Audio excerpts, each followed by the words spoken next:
Right, here we are at the river. It's just receding after quite a lot of water came down a couple of days ago. So it's been up well over a metre at Broken Scar. This morning's gauge reading 85 centimetres, so it's pretty fishable. We're now into the back of November, so I expect everything to be changing.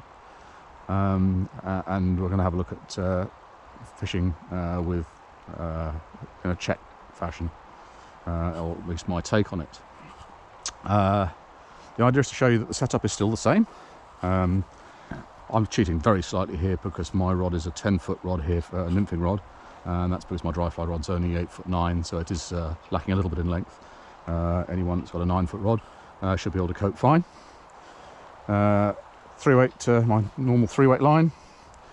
Same fold leader, no change. It's just the Sportstream Hemingways. The only thing that's different now is that the tippet length is now out to a good 6 feet, and I've got 3 flies on it, which are spaced about 20 inches apart. So very standard, as you'll read it in pretty much anywhere you look on the internet. About 20 centimeters apart. In terms of what I've got on the point, I've got a version of a Polyphytis. It's tied with both a 3.5mm and a 2.5mm bead, so it's very heavy, and that's probably representing Case Caddis or maybe a stonefly larva or something else, but it's quite big. It's also tied on a size 10 hook, so really quite large. 20 centimeters up from that, I've got a Black Magic, which is on a size 14 with a 3mm tungsten bead, and just for a little bit of bling, I've got a pink shrimp with a 3mm copperhead bead at the top. But you can play with these flies. The flies I've recommended don't include some of these, but any of the nymphs that I've mentioned will still work. Just a little bit of maybe a little bit of bling on the top. So that's kind of the setup. So pretty much no changes. Same rod, same deal. In terms of what we're looking to fish today, nearly everything you see on the internet with check nymphing, if you look closely, it's usually done in spring or summer, so you'll see people fishing in the faster water. In winter, however, that's not my experience of where the fish are, and so you'll often see people fishing down the same places they would do in summertime, so down by the fast water, in amongst the seams. In the same way as we noticed before, when the water's been high, it tends to push the fish back down the pool, and that's sort of what happens, right, in my opinion, right through the winter time. So I don't really expect to find anything like them up at the fish up at the top. That's not really where I tend to find them. So what I'm actually looking for is water that's almost standing still. So the pool, or the run-in ahead of me, there's a bit of water right in the middle that's virtually static, and that's where I think the fish are going to be. Likewise, looking right down to my right, the pool opens out, but there's a flow right through the middle, and we may well find fish right down there where the current's really quite slow on the inside of a bend, but we'll look at that a little bit later on. So let's have a little go and see if we can find any fish. So we are waded out, and if you look where I'm about to fish, I'm standing in a bit of a current down on the near bank. Out in front of me, there's just where my rod's pointing now, the water's pretty much static, and with a big run on the other side. People will often wade right into this slack water, I think, and try and fish down that current seam over there. That's not where I think they are, so I'm going to put a nymph down into this slack pocket and see if there's any fish there.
This fish seems to be pulling very hard indeed, but it turns out that we've just caught it in a fin so far, which can happen when you're fishing so many sharp flies.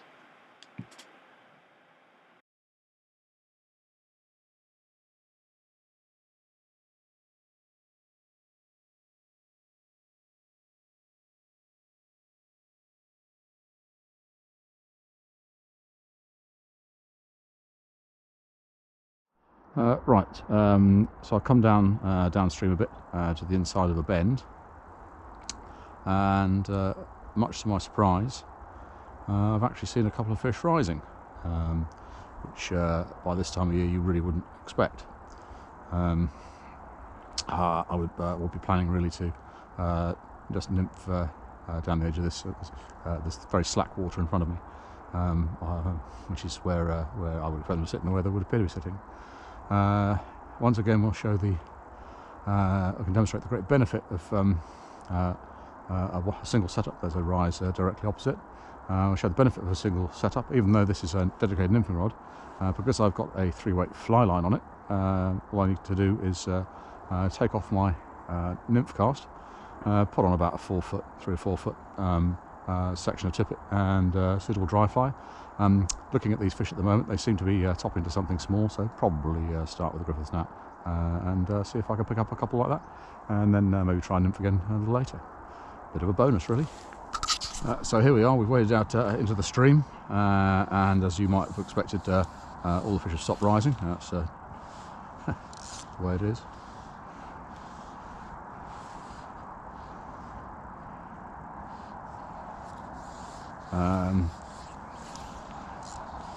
This setup now obviously is the opposite compromise of the one I normally make during the summer, where I'm using my dry fly rod to nymph with, where I lose a little bit in terms of the length of the rod itself for reach, but I predominantly fish dry fly this time of year. I'm predominantly fishing nymph, so I've got a rod that's not really designed for casting a fly, but I can get away with it. So in an instance like this where a couple of fish top, we can at least try and capitalise. Okay, because they've stopped rising, it's time to go to the alternative plan, which by now you'll know for me is a pearl watery imitation. Pretty unlikely any of those will hatch today, this time of year, but they have been feeding on them lately, and the fish are, in fact there's a little fish just risen in front of me, so we'll go with him first. But if they're not really showing, then it is often better. It might be better to put on something just a little bit more, with a bit more meat, just to help them spot it. They're obviously looking up, but just it might just improve. There we go. Might just improve the number of fish we get hold of.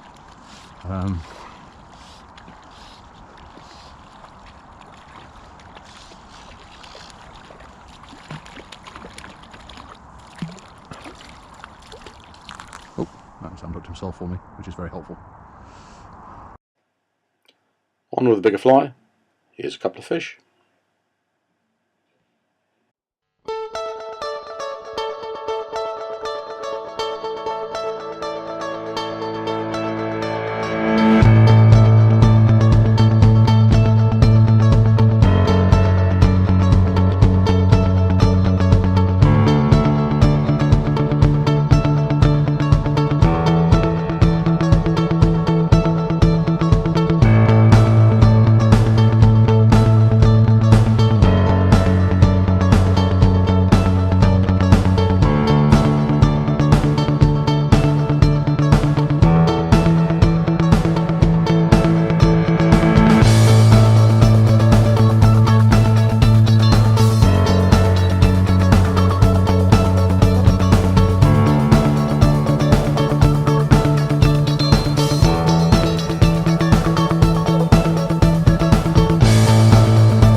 determined to do a little bit of nymphing though, so moved to the top where I thought there might be some nymph feeding.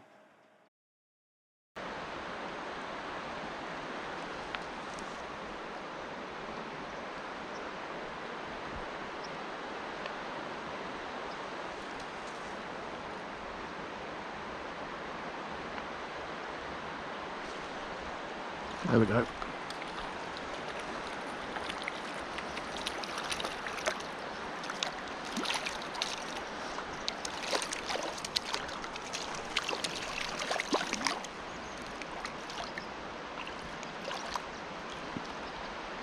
In truth though, it was always going to be the day for the dry fly.